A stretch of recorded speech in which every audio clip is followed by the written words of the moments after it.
Bueno, estamos con Eduardo Rece, lo hemos invitado a este breve intercambio sobre coronavirus y situación habitacional. Para aquellos que no conocen a Eduardo, Eduardo es un referente de las políticas y del desarrollo urbano en Argentina, con una larga trayectoria en políticas y regulación de tierra, un amigo, compañero de militancia y también referente de Habitar Argentina, un colectivo que en estos días ha estado muy activo, ¿no? Como iniciativa multisectorial que es, proponer algunas medidas que buscan llevar alivio y proponer estrategias de atención de esta pandemia en el marco de situaciones de precariedad habitacional. Así que darle la bienvenida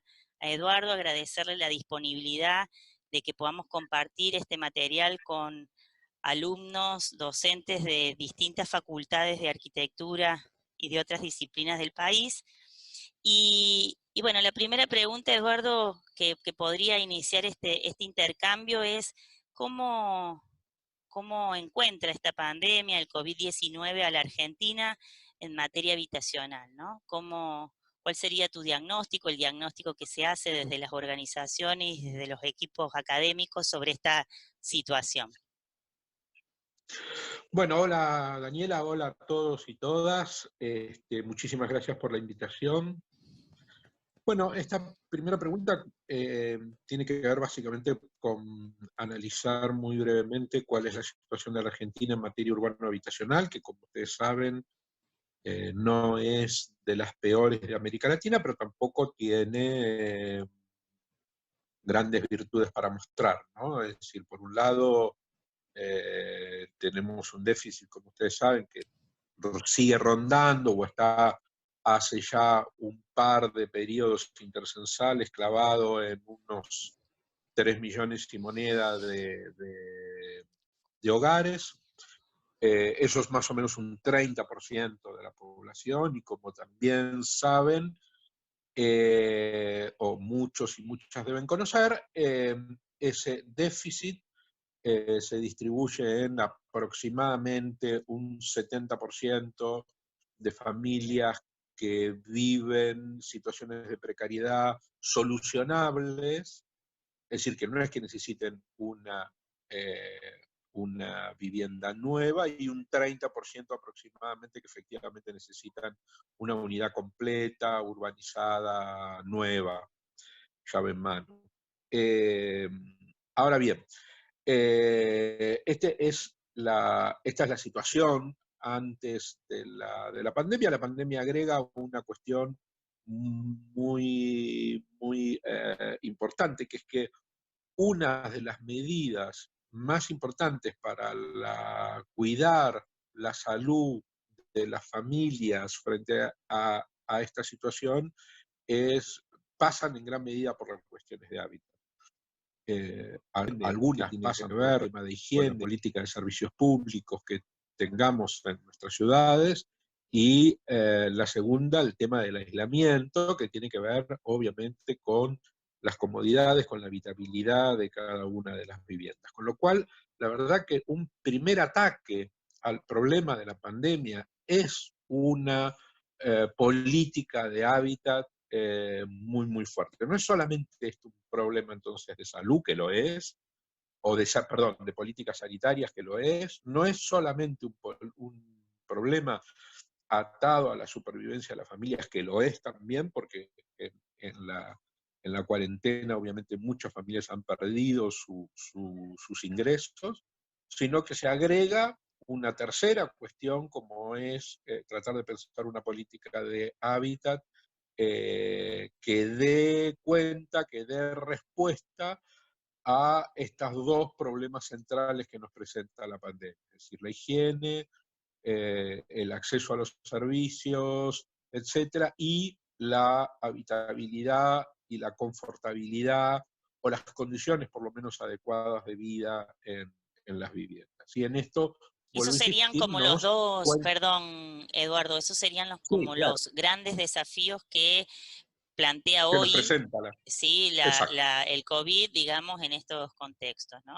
En esta articulación totalmente. incluso sanitaria y habitacional, que muchas veces, si bien uno sabe que están intrínsecamente relacionadas, eh, solamente ante episodios como este parece, ¿no? Que cobran como relevancia. Generalmente son políticas que parecen eh, o estrategias que parecen ejecutarse por carriles separados, ¿no? Las políticas sanitarias y por otro lado la política habitacional, y cuando suceden eh, desastres como estos, es como que, ¿no? El llamamiento también a pensar esto de una manera más integral. Absolutamente, absolutamente. Yo creo que lo que nos está llamando la atención esta emergencia es a las enorme cantidad de condicionantes que el hábitat tiene sobre la salud, sobre las expectativas y oportunidades de desarrollo que tienen las familias, etcétera. Es decir, vuelve a un punto muy antiguo de la discusión respecto al papel del hábitat, que aunque parezca mentira, necesitamos una epidemia para volver a ponerlo arriba de la mesa. Eh, Está muy claro que las cuestiones de salud y las cuestiones de bienestar están dependiendo cada vez más de bienestar y de posibilidades de desarrollo familiar y personal, dependen cada vez más de las condiciones de hábitat. En la epidemia lo pone muy, muy de nuevo arriba de la mesa, muy en carne viva, nos recuerda muy brutalmente de que efectivamente las políticas de hábitat han sido en muchos casos políticas anticíclicas económicas, cuando además debieran ser políticas muy claras de desarrollo familiar, comunitario, personal, etcétera. Insisto, la epidemia vuelve a poner arriba de la mesa la importancia de una política de hábitat en este sentido, ¿no? De hábitat integralmente, estoy hablando de problemática urbana habitacional, no estoy hablando de una política de construcción de casitas, ¿no? Creo que lo que vuelve a poner arriba de la mesa también la, la, la pandemia es la enorme relación que hay entre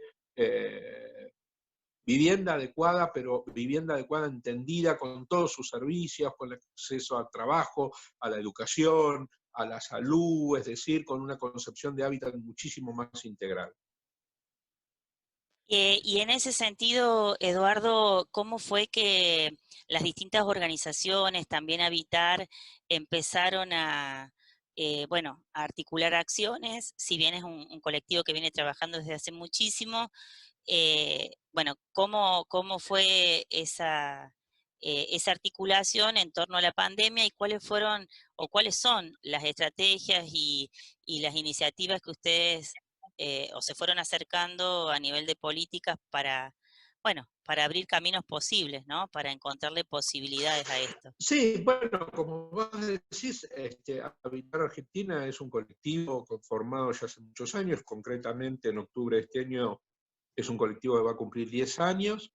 Ahí lo integran unas 50 organizaciones sociales, académicas y básicamente barriales, todas vinculadas a distintas aristas de la problemática del hábitat. Y obviamente la emergencia nos obligó desde la primera semana a pensar, bueno, ¿qué tienen todas estas organizaciones de buena parte del país? Porque no solamente es de Capital y Buenos Aires y Provincia de Buenos Aires, sino que hay, bueno, compañeros y compañeras de Córdoba, de Chubut, de Río Negro, de Misiones, de Corrientes, del Chaco, de Tucumán, de Tierra del Fuego. ¿Qué, ¿Qué tienen para decir las organizaciones en materia de medidas a tomar en la emergencia? Y obviamente lo que hicimos fue, bueno, ponernos a trabajar virtualmente a través de las redes que nos vinculan desde hace tantos años, a armar una serie, y de reuniones virtuales también, armar una serie de ideas respecto de cómo las organizaciones vemos las medidas que hay que tomar aquí y poderlas sintetizar, poder tener una suerte de catálogo que diga, bueno, las organizaciones pensamos de que frente a esto hay que tomar todas estas medidas y hay que tomarlas de manera integral. ¿Y Algunas de las cuáles cosas, fueron? claro, ¿Cuáles fueron las las centrales? centrales, digo, bueno, primera cuestión que aparece como primer punto es, hay que suspender todos los desalojos, obviamente, en las condiciones en las que estén. No es solamente un problema de desalojos, nosotros tenemos muchísimos desalojos en todas las ciudades, no solamente en villas, asentamientos, etcétera, sino en hoteles, pensiones, conventillos, etcétera. Digo, no podemos dejar una sola familia afuera. Si el problema que se nos plantea es que la gente tiene que estar en una vivienda adecuada, lo primero que hay que pensar es que hay que tener una vivienda. Digo, por lo tanto, primera, pedido suspensión de todos los desalojos. Algo de esto recogió el decreto nacional hace un par de días. La segunda, una batería de medidas específicas para las personas en situación de calle, que son un caso muy particular de exposición al virus y de pésimas condiciones. Bueno, en la calle no se puede vivir, eso ya lo sabemos. Sin embargo, en las provincias y en las ciudades más importantes de la Argentina no hay políticas específicas para las personas en situación de calle.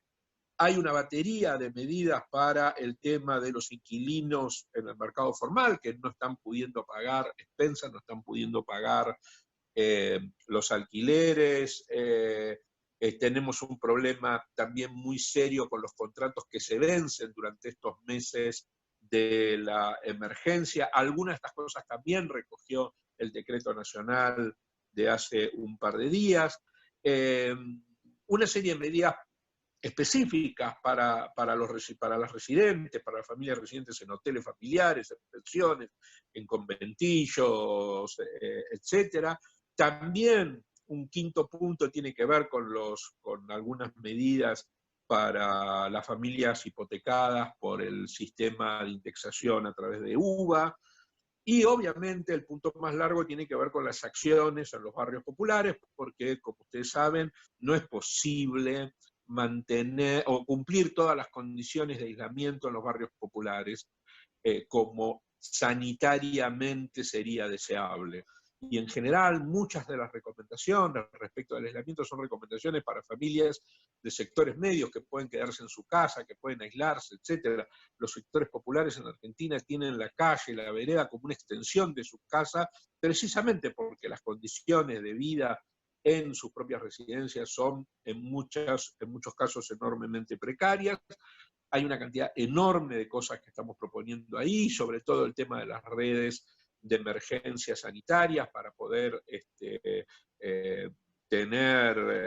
poder tener las condiciones de higiene que piden las autoridades sanitarias, etc. Y por último, un punto específico en el que trabajaron muchísimas compañeras, entre ellas Ana Falú, el tema de protección de mujeres, disidencias, niños, adolescentes, y sobre todo aquellas que tienen o que viven en situación de violencia. Digo, estas son las 7 ejes, de alguna manera, donde esta Las 7 propuesta se desarrolla. estrategias donde Exacto, ustedes, exacto. digamos, donde las distintas organizaciones que vienen trabajando en los territorios, incluso los grupos académicos vinculados a Habitar, acercan, ¿no? Para ir terminando, Eduardo, agradeciéndote el que podamos compartir, digamos, de primera voz estas recomendaciones con los alumnos, con los docentes. ¿Qué desafíos crees que esta pandemia suma al ámbito académico, ¿no? A los ámbitos formativos en materia urbana, en materia del espacio construido? ¿Ves alguna especificidad o tal vez algunos acentos de los cuales tengamos que aprender, ¿no? Porque somos especialistas en enseñar, tal vez, pero tal vez sea hora de una vez de empezar a aprender sobre estas cuestiones, ¿no? Sí, una cuestión, Daniela, lo dije al inicio, creo que tenemos que revisar en nuestra propia práctica profesional y en nuestro aprendizaje la enorme y estrecha relación que tienen las condiciones de vida con las condiciones de salud y con las condiciones de desarrollo, que vuelvo a insistir, son condiciones de desarrollo en los 3 niveles, ¿no? El personal de cada una de las personas, el familiar y el barrial. porque las condiciones de desarrollo barrial, comunitario, colectivo son tan importantes como las individuales. Yo creo que ahí hay esa relación entre condiciones de hábitat, política urbana y condiciones de salud y desarrollo, bueno, me parece que necesitan una reflexión a partir de lo que está pasando, quizás en muchos casos para confirmar cosas que sabemos pero que no estamos poniendo como primera prioridad en las decisiones, en las determinaciones que tomamos en nuestros trabajos profesionales, en nuestros estudios, y también para los que muchas veces han o hemos pasado por la función pública y que necesitamos revisar, vuelvo a insistir, esta relación tan estrecha entre salud, desarrollo y política habitacional y política urbana, digamos. A mí me parece que hay una enseñanza brutal, un desafío brutal, es revisar esto, volver a repensar esto a la luz de lo que ha sido el impacto que han tenido las familias durante esta epidemia, ¿no? Y la segunda cosa creo que tiene que ver con la relación entre condiciones de vida y condiciones de ingreso de las familias. La emergencia volvió a poner de relieve qué significa vivir en la ciudad formal o vivir en la ciudad informal en relación a la posibilidad de acceso a un trabajo, a unos ingresos dignos, etcétera, que tienen cada una de estas familias. Y por lo tanto, entonces, economía familiar, economía popular y condiciones de vida, me parece que ahí aparece un segundo núcleo de desafío enormemente grande para pensar, para trabajar, para pensar mucho ahora inmediatamente.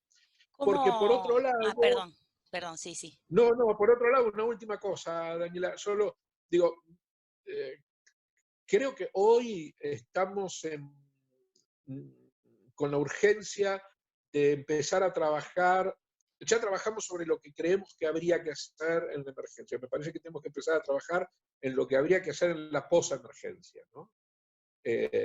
Creo que las facultades de arquitectura tendríamos que empezar a pensar cómo es una política de hábitat en la post-emergencia. ¿Es igual que una política de hábitat antes de lo que pasó? Es decir, bueno, vamos a seguir haciendo casitas, sí, vamos a poner muchas cooperativas a trabajar para dar empleo. O sea, es idéntico. Hay algo que nos está modificando esa idea de las viejas políticas desarrollistas puestas ahora post pandemia a trabajar en el territorio, o necesitamos repensar una política nueva. Y cuando digo ahora, digo, no sé, dentro de 2, 3 meses, a medida que empecemos a salir despacito de la cuarentena obligatoria y empecemos a tener que reconstruir. Vamos a tener frente a nosotros el escenario de reconstrucción de un país en el cual las facultades de arquitectura, las asociaciones profesionales, los urbanistas, etcétera, vamos a tener que decir mucho, y el problema es que me parece que si no empezamos a pensar ahora vamos a seguir diciendo lo mismo. El mismo discurso, ¿no? Y el desafío entonces de reforzar esta mirada integral, ¿no? Que por ahí nos cuesta mucho desde la disciplina, y donde, como me parece que bien lo dijiste, esta articulación con cuestiones sanitarias, con cuestiones de desarrollo económicas, a veces como les esquivamos, pero que hoy aparecen como centrales, ¿no? Cómo pensar el hábitat en articulación con todas esas aristas, ¿no? Que bueno, que replantea no solamente la forma de Gracias. enseñar, de aprender, sino también de intervenir el territorio. Te agradecemos, Eduardo, entonces la posibilidad de intercambiar. eh, Seguramente con tu autorización pondremos a disposición este material alumnos y docentes para propiciar espacios que nos ayuden ¿no? Bueno, a ponernos No a decir lo pensar. mismo que siempre. Sí, Sí, exactamente. Muchísimas gracias, Daniela, por la gracias, invitación. gracias Eduardo, y seguramente te vamos a también compartir el material que vamos a estar grabando de la misma manera con otros referentes también del país a la hora de que nos ayuden a pensar alternativas. Así que te mando No, un abrazo grande. me encantará escuchar a todos y todas. Gracias, Dani, un abrazo muy grande. Nos vemos.